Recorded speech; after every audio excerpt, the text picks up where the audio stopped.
हमारा काम रहता है पूरे ज़िले में जो गाड़ियाँ रहती है, आर्म्स रहते हैं। जो वर्क बुक होगी उसमें बहुत सारे रूल्स दिए हुए हैं पीछे, मैंने सिर्फ वो रूल्स पढ़ लिए और जाके एग्जाम देके आ गई। आपके मार्क्स से आपको मुझे नहीं लगता कुछ लेना देना है। कोई नहीं पूछेगा आपको कितने परसेंट है, कितने मार्क्स है, उससे कोई लेना देना नहीं। देखो सब इंस्पेक्टर जिसमें 3-4 पोस्ट है, एक तो सूबेदार है, सब इंस्पेक्टर ये जिला बल में आते हैं जो थाने वगैरह, एक आता है एसबी, उसमें विशेष शाखा लिखा होता है।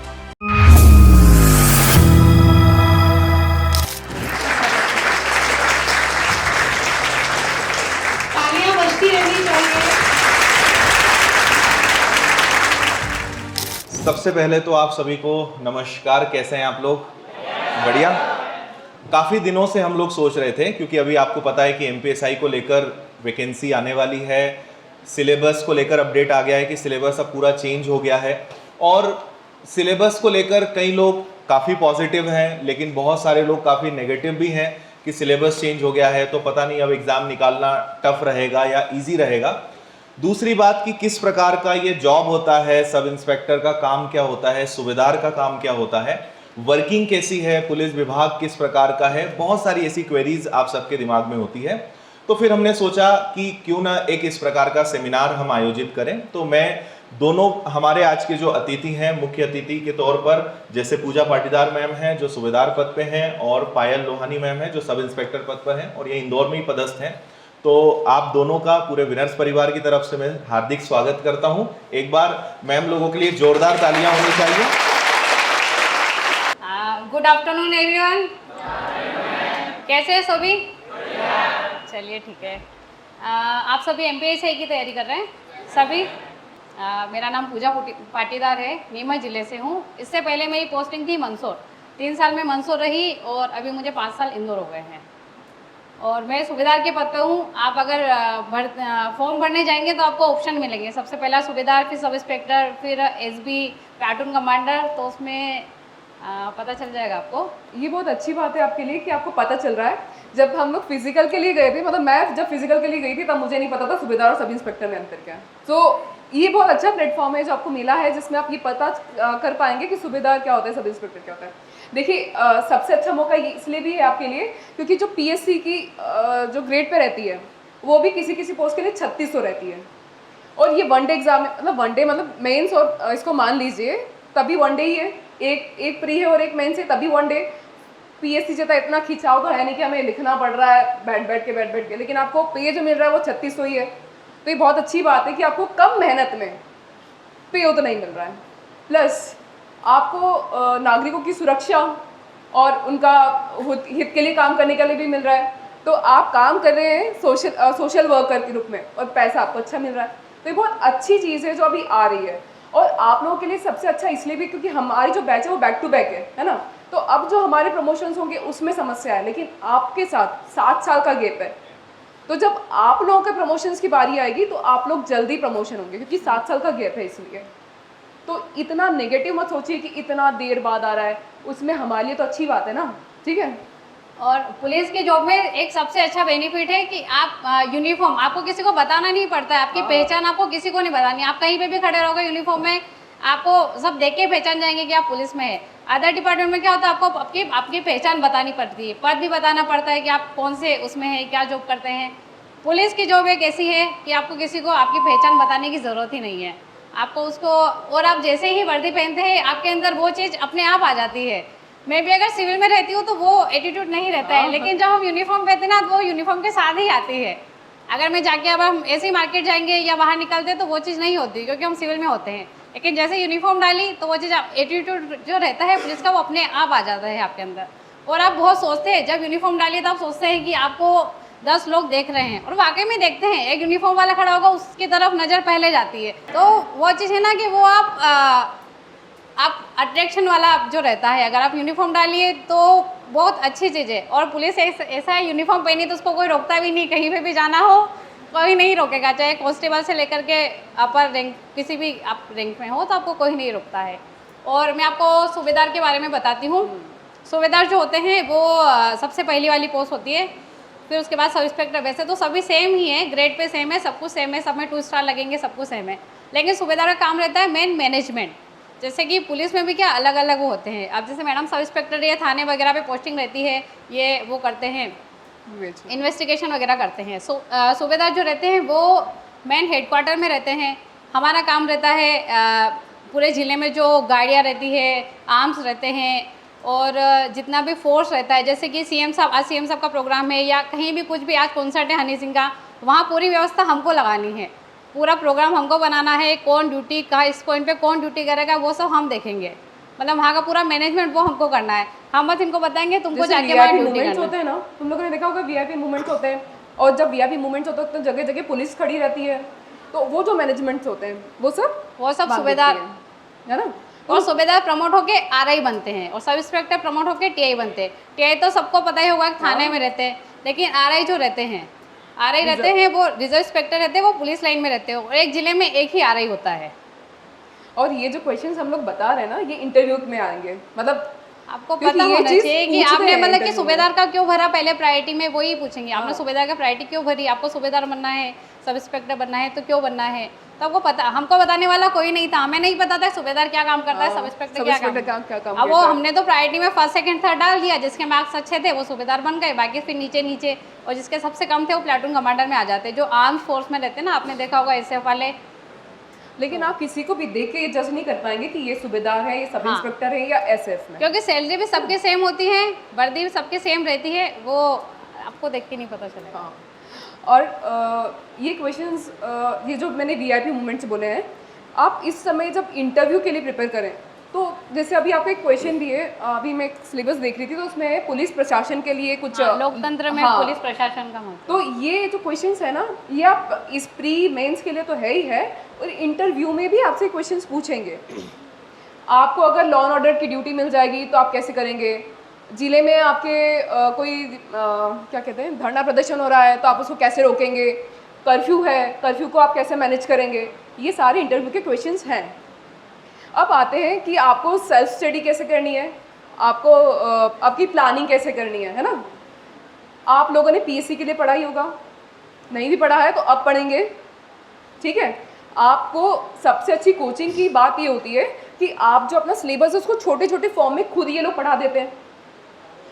आप चाहे सेल्फ स्टडी करें चाहे कोचिंग पे आएँ, आपको कोई भी एक सब्जेक्ट एक लेंथ में आप नहीं पढ़ सकते, उसको आपको ब्रेकेज करना ज़रूरी है, और ब्रेकेज आपको खुद कोचिंग वाले ही प्रोवाइड कर देते हैं।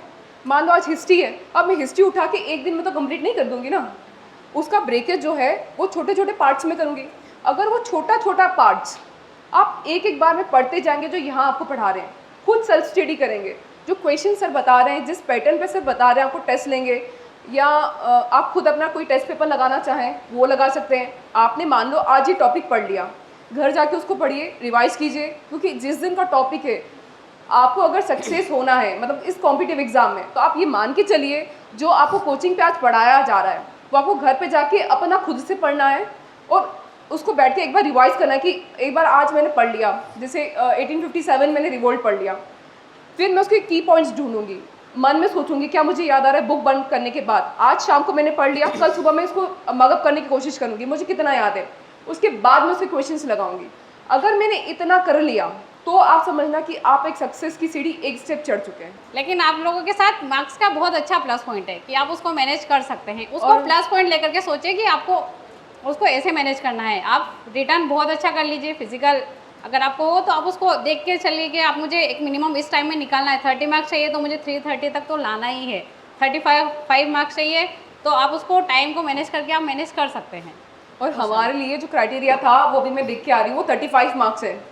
और दूसरी चीज़, अगर आपको सच में अपना फिजिकल मेंटेन करना है विद कोचिंग, क्योंकि देखो अगर आपने कंटिन्यूटी नहीं ली तो आप समझ लेना आप लास्ट में हैं, बहुत ही लास्ट में हैं। अपने आप को खुद को अपना एविनेशन आज से स्टार्ट कर दीजिए। और अभी 500 पोस्ट हैं, जो लास्ट पोस्ट थी वो 300 पोस्ट थी, तो अभी आप प्लस बेनिफिट्स में। अगर आपको सच में भी फिजिकल अभी से सुधारना है तो अपनी गाड़ी ड्रॉप कर दीजिए, साइकिल से आ जाइए। हाँ, साइकिलिंग सबसे अच्छा ऑप्शन है। आपको अपना स्टेमिना बढ़ाना है, रनिंग के लिए कुछ नहीं है, अपना स्टेमिना अच्छा होना चाहिए। आप 800 मीटर तो दौड़ ही लोगे, 3.5 मिनट दौड़ना कोई बड़ी बात नहीं है, आपका स्टेमिना होना चाहिए उसके लिए, और वो आप अभी डेवलप कर सकते हैं।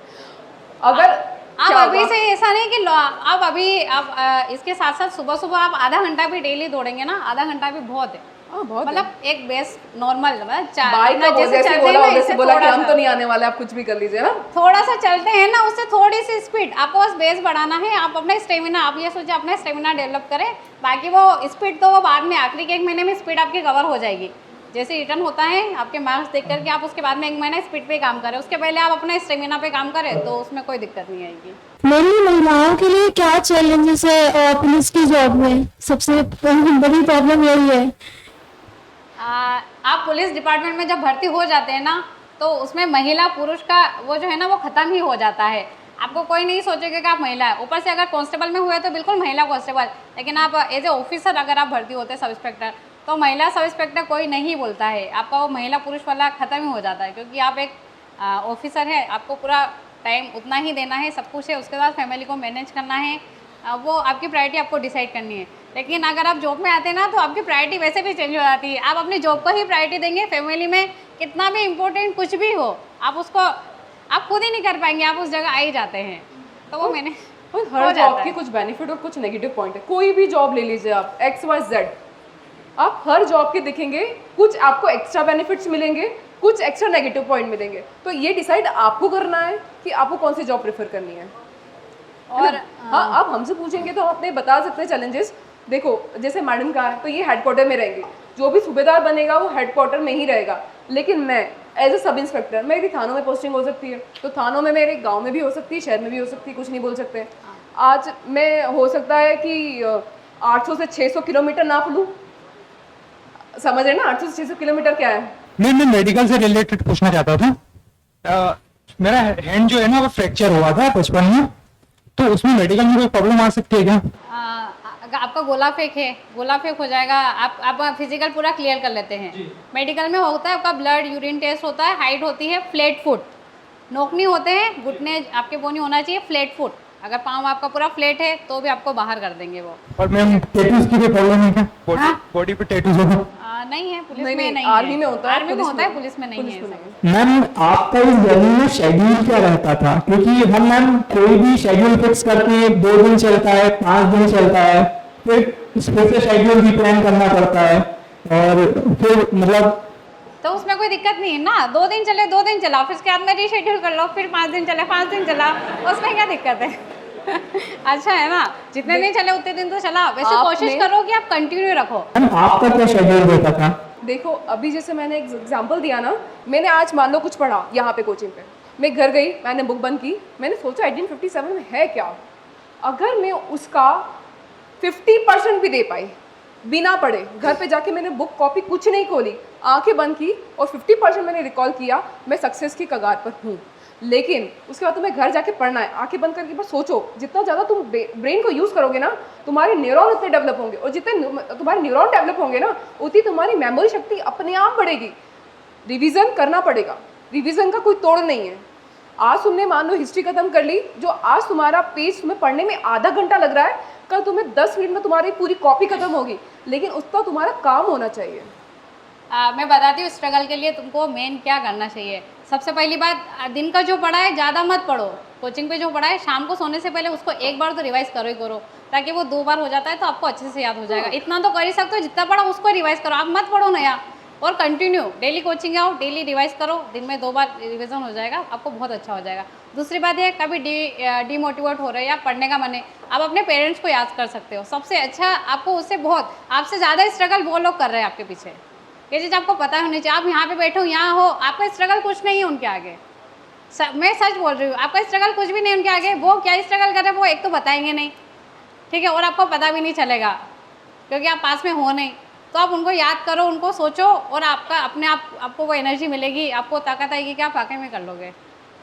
कोशिश करो जो भी पढ़ लिया उसको संडे का जो दिन मिलता है उसको रिवीजन के लिए रखो। मतलब इतना कर लिया ना तो बहुत है, हो जाएगा, टफ नहीं है इतना। और देखो, आप लोग जो ना डिफरेंट बैकग्राउंड से हो, किसी का आर्ट्स, मतलब किसी को अगर हिंदी में प्रॉब्लम है, मतलब होता होगा ना, तो आप लोग मेन चीज़ें, जैसे मैंने क्या किया था, मेरा हिंदी का बहुत सारी चीज़ें डेवलप थी, तो मैंने फोकस, देखो अपनी वीकनेस पता होनी चाहिए। मेरी वीकनेस अगर मैं बता दूंगी तो हो सकता है वो आप लोगों की वीकनेस ना हो, है ना। मैं अपनी बता देती हूँ, लेकिन आप अपनी काउंटर करते जाओ। जैसे मेरा हिंदी में, मतलब इंग्लिश मीडियम से हूँ, तो मेरा हिंदी में रस, छंद, अलंकार, ये 3 मैंने पढ़े ही नहीं थे, MPSC में नहीं है भैया, MPPSC क्या बोलते हैं, MP बोर्ड में नहीं है ना। लेकिन इसको मैंने कोचिंग पे डेवलप किया, बाकी चीज़ मुझे इतनी डेवलप नहीं करनी थी। अब जब एग्ज़ाम टाइम था, जिस दिन मेरा एग्ज़ाम था उसके एग्ज़ाम के दिन पहले, क्योंकि मैं पूरा कर चुकी थी, तो मैंने क्या किया, इंग्लिश के जो सेंटेंस के रूल थे, वर्ब्स के रूल थे, जो टफ चीज़ें होती हैं ना, सेंटेंस के रूल्स हुआ, और क्या होता है सैड, वो आई सैड, उसको क्या बोलते हैं सर, मैं तो भूल भी गई इसको, आई सैड दैट, वो ट्रांसफॉर्म कर देना, क्या बोलते हैं उसको, active passive, active and passive, उनके बहुत से रूल्स होते हैं। जैसे उसके रूल्स हैं यार, मतलब MP बोर्ड में उसके बहुत सारे रूल्स दिए हुए हैं। तुम अगर MP बोर्ड से भी किया हो ना तो उसको कम मत समझो, जो वर्क बुक होगी उसमें बहुत सारे रूल्स दिए हुए हैं पीछे। मैंने सिर्फ वो रूल्स पढ़ लिए और जाके एग्जाम दे के आ गई, और वो बने क्वेश्चंस। तो तुम्हारी वीकनेस क्या है, जैसे मैंने बताया मेरे रस चंद अलंकार पढ़े ही नहीं थे, तो मैंने उस चीज़ पे फोकस किया। मेरा साइंस बैकग्राउंड था, मैथमेटिक्स बैकग्राउंड था, मैंने उसको अवॉइड किया। जो हिस्ट्री नहीं है मेरा, मैंने उस पर फोकस किया। तो तुम्हें पता होना चाहिए तुम्हारी वीकनेस क्या है, तुम्हारा स्ट्रॉन्ग पॉइंट क्या है, और जो तुम्हारी वीकनेस है उस पर प्रेशर डालो, और जो तुम्हारी स्ट्रॉन्ग है उसको एवरेज लेके चलो, लेके तो चलना पड़ेगा वरना भूल जाओगे। मेरा क्वेश्चन था कि आप शुरू से ही रैंकर स्टूडेंट रहे या फिर एवरेज ही थे, या प्रिपरेशन के साथ में ये हुआ? हम तो एवरेज स्टूडेंट रहे, मैं तो एवरेज स्टूडेंट थी। देखो मेरे हिंदी में अगर 12th में मार्क्स पूछोगे तो मैं 94 थे, इसलिए मुझे पता था कि मेरी वीकनेस क्या है। तुम अगर मेरे मार्क्स हिंदी में सोचो 94 थे, तो मैं बाकी सब्जेक्ट के मैं डिस्क्लोज नहीं करूँगी, तो तुम्हें पता होना चाहिए, इसलिए मैं बोल रही हूँ तुम्हारी वीकनेस तुम ही जानते हो, मैं नहीं जानती। आपके मार्क्स से आपको मुझे नहीं लगता कुछ लेना देना है उसका, वो जो है ना वो आपको ग्रेजुएशन उसमें पूछे भी नहीं, कि पूछे कोई नहीं पूछेगा आपको कितने परसेंट है, कितने मार्क्स है, उससे कोई लेना देना नहीं। आप यहाँ पे हो, अब अच्छा करोगे, आपका जो अब करोगे ना यही मायने रखता है, वो जो हो चुका है ना उसको कोई नहीं पूछेगा। प्रिपरेशन के टाइम पे ही आप इतने कॉन्फिडेंट थे कि मेरा हो ही जाएगा सिलेक्ट? जब तक हाथ में पोस्ट नहीं आती तब तक नहीं आता। नहीं, लेकिन वो था, वो आप अपनी पढ़ाई करेंगे ना, आपको आपकी पढ़ाई इतनी हो जाएगी तो आपको कॉन्फिडेंस हो जाएगा। क्योंकि मैंने 3 साल स्ट्रगल किया है, 2013 में पास आउट हूँ, इंजीनियरिंग करती मैंने सिविल से, 2013 पास आउट थी। उसके बाद मैंने सोचा ठीक है PGD से कर लेते, कंप्यूटर का कहीं देना गवर्नमेंट एग्जाम, ऐसा रहता ना, कभी कंप्यूटर का पूछेंगे तो अपन PGD से डाल के एग्ज़ाम वो कर देंगे। तो 2013 से 2016 मैंने 3 साल करी है। सबसे पहले IBPS PO सोचा, IBPS की अच्छी है, ऐसी की जॉब है, बैंक की बढ़िया, 10 से 5 जाएंगे, छुट्टियाँ सारी मिलेगी, ठीक है। पर अब ऐसा है नहीं, तो मैं थी हिंदी मीडियम से, तो वहाँ जाके इंग्लिश में 1 बार रुके, 2 बार रुके, फिर सोचा चलो स्विच करके MPPSC पे है कि MPPSC हिंदी वाला है, चलो हिंदी देते हैं। फिर वहाँ गए, मेंस भी दिया, 2 बार मेंस दिया, लेकिन फिर ये सब इंस्पेक्टर आ गई, तो फिर इसमें आ गए। तो वो चीज़, ये गोल चेंज होता है, कोई दिक्कत नहीं, मुझे पता, मैं बोलते रही सबका मोटिव यही है कि जॉब लेना है, पर्दे की जॉब लेना है। कोर्स लगभग सेम है, आपको हाँ सेम है ना, आप कर सकते हो, है। जो PSC की तैयारी कर रहा हो वो MPSI की क्रैक कर सकता है, दूसरे भी कर सकते हैं उसमें। देखो, एक मैम ने बहुत अच्छी बात कही जो आप सबको ध्यान रखना है कि अगर आपको अपने ऊपर भरोसा नहीं है, या लगता है कि पता नहीं हमारा हो पाएगा कि नहीं हो पाएगा, या हम पढ़ने में ऐसे थे, सरकारी स्कूल से थे, या जो भी है, जो मैम ने कहा ना कि आप पहले क्या थे, क्या रहा है, वो कभी मैटर नहीं करता। आप बचपन से टैलेंटेड थे या नहीं थे, उससे मैटर नहीं करता है। आपके पास टैलेंट है लेकिन आप मेहनत ही नहीं कर रहे हो, तो क्या गारंटी सिलेक्शन हो ही जाएगा? और अगर टैलेंट नहीं है और मेहनत कर रहे हो तो बिल्कुल गारंटी की सिलेक्शन हो सकता है। तो सबसे इंपॉर्टेंट है कि हम प्रेजेंट में कितनी मेहनत कर रहे हैं। अगर आप अभी टैलेंट, हाँ, तो अगर अभी मेहनत कर रहे हो, आपका सिलेक्शन 100% होगा। तो ऐसा कुछ नहीं है कि इंग्लिश मीडियम के रहेंगे या हम MPPSC की तैयारी कर रहे होंगे या कोई और एग्जाम को करेंगे तो वो चलता रहता है। दूसरा, एक और चीज जो होती है ना कि टारगेट्स बदलते रहते हैं। देखो, बहुत कम ऐसा होता है कि हम एक बार में ही ऐसा कोई टारगेट हमारा बना लें जो हमारे लिए सही काम कर जाए। अभी लग रहा है कि अभी ये एग्जाम हमारे लिए ज्यादा अच्छा रहेगा, जब हम तैयारी करते हैं पता चलता है कि नहीं, शायद हम इस एग्जाम के लिए नहीं बने या हमसे ये नहीं हो पाएगा। तो वो एक्सपेरिमेंट थोड़े चलते रहते हैं, उसमें कोई बुरी बात नहीं है। टारगेट होना बहुत इंपॉर्टेंट है। टारगेट आगे चल के चेंज हो जाए, पॉसिबिलिटी वो चलेगा, लेकिन अगर यहां कोई ऐसा बैठा है जिसका कोई टारगेट ही नहीं है और वो पढ़ रहा है, तो इससे तो मतलब उससे हासिल कुछ नहीं होना है। फिर टारगेट अगर नहीं है तो फिर पढ़ाई बेकार है। तो इसलिए जो अभी आपके सामने मौके हैं, जो एग्जाम्स हैं, जो भर्तियां निकल रही हैं, उनमें से चुनिए, उसके लिए मेहनत करिए, और पहले क्या था उसकी चिंता हमें नहीं करनी है। आप एग्जाम सारी दे सकते हैं। मेरे साथ एक था, मैं जितनी भी एग्जाम निकलती थी, जितनी भी, चाहे टेक्निकल हो, जो भी हो, मैं प्रिपरेशन, मुझे पता है मैं SI की कर रही हूँ या फिर MPPSC, लेकिन मैं फॉर्म सारे भरती थी, एग्जाम सारे देती थी। वो बस इसलिए कि मुझे पता चले कि एग्जाम कैसे होती है, किस टाइप के क्वेश्चंस आते हैं, एक टाइम, इस टाइम में आपको क्वेश्चंस करना है।